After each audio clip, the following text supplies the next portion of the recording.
6:30. Many of us love the taste of bacon, but don't really think about how it ends up on our plate, or actually how it is, let alone here in Aotearoa. But NZ Pork do, and now they've given a petition to Parliament to make sure pork arriving on our shores meets welfare standards here. For more, I'm joined by its Chief Executive, Brent Kleiss. Kia ora, Brent. Thank you for being with us this morning. So why? Tell me about the petition and why you've started it. Yeah, well, we're strongly in the belief that New Zealanders need to know there's about 60% of their pork is imported, and most of that doesn't meet New Zealand standards of either welfare or environmental requirements. So we don't think that's fair, and we'd like to see that changed. Yeah, I've been dreading this conversation this morning because I know my next question is about, okay, so how are our standards different here in Aotearoa to overseas? Yeah.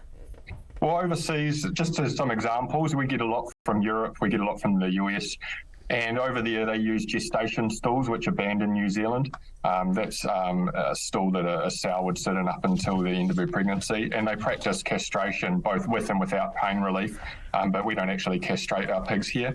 And they use antibiotics as well for growth promotion. The only reason antibiotics are used in New Zealand are for health reasons, to protect them from disease and that sort of thing. So the rules are slightly different, and we don't think that is a level playing field when they're sold on the supermarket shelves alongside New Zealand grown and raised pork. Well, we can't talk about overseas standards without talking about our own standards. So how much better are we? We know there's still controversy around farrowing crates.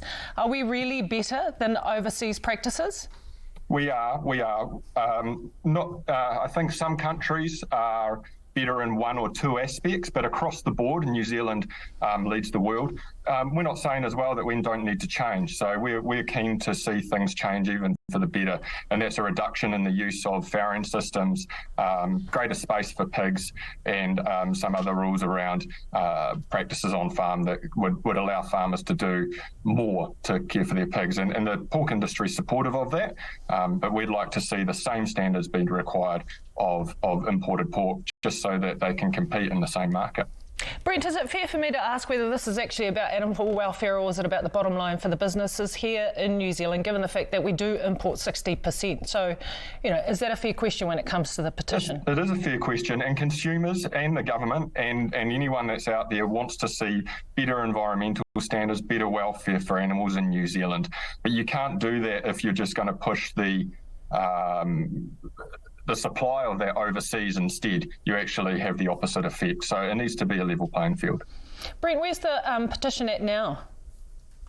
We've had a presentation to the Primary Production Select Committee, and we're waiting to hear back from that. And we've also got a meeting with the Minister coming up too. So we'll see what comes next. So what is it that you're hoping for as a result of that petition and those meetings? Know it's a really complex issue. And it's up to the government to come up with some ideas on how they might address that. But ideally, we want to see the same rules applied to pork on the shelves, no matter where it's from. Brent, thank you so much for being with us this morning so early.